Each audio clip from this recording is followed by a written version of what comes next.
आता बातम्या पाहूया विस्ताराने। सुरुवातीलाच एक धक्कादायक बातमी नालासोपाऱ्यातून समोर येते। नालासोपाऱ्यामध्ये दृश्यम स्टाईलनं हत्या करण्यात आलेली आहे। नालासोपाऱ्यामध्ये ही घटना घडली आहे। नालासोपाऱ्यात प्रियकराच्या मदतीनं पतीची हत्या करण्यात आलेली आहे। दृश्यम स्टाईलनं ही हत्या केली गेली आहे।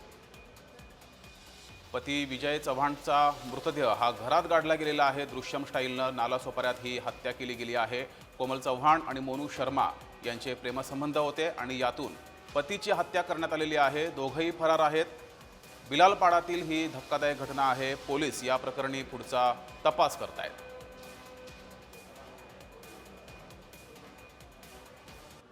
खोदने के बाद फिर ये शक हुआ कि उसका जो काम किया था उसका कहना था कि भाई इसको तीनों टाइल्स तोड़ दिया जाए, नया है। फिर हम लोगों ने तीनों टाइल्स उसको बकायदा वीडियो के साथ में तीनों टाइल्स तोड़ने के बाद करीब 2 फुट जाने के बाद तो फिर हल्का सा महसूस हुआ कि बांस आ रहा है। तो फिर ये हुआ कि थोड़ा और खोदा जाए।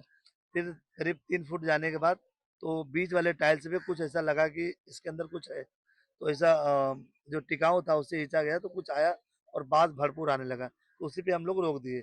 इसके बाद जो है कि अध्यक्ष बोले कि भाई हम चौकी में फोन करके बात करते हैं। उसके बाद फिर पुलिस प्रशासन आई। मैं 5-10 दिन से ना पता है। मेरे को मालूम पड़ा तब जाके रूम खोल के ताला तोड़ के देखा तो नया टाइल्स लगा था। उसको खुदवाया गया, सब बटोर के गली के आदमी बटोर के सबको दिखाया गया।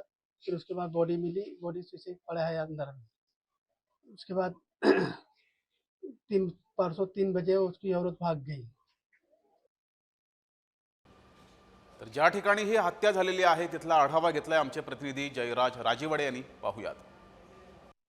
नालासोपारा पूर्वेच्या गाणगीपाडा या परिसरामध्ये एक धक्कादायक घटना घडलेली आहे।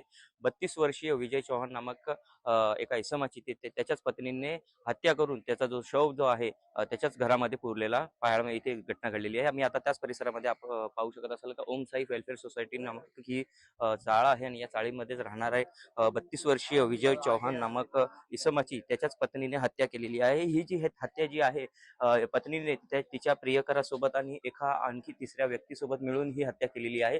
आणि आपण पाहू शकत असाल का कशा प्रकारे एकूणच हा परिसरामध्ये खळबळ माजलेली आहे। आणि एकूणच ही जी हत्या जी आहे ते साधारण माहितीच्या तत्वावर माहिती मिळाली आहे की ही जी हत्या जी आहे ती 20 ते 22 दिवसापूर्वी झालेली आहे आणि हीच ते रूम आहे, हेच ते घर आणि ह्याच घरामध्ये ते शव पुरलेलं आज निष्पन्न झालेलं आहे। एकूणच पाहायला गेलं तर या पूर्ण त्या घटनेचा जो उलगडा जो आहे मयताच्या भावाने लावला आहे।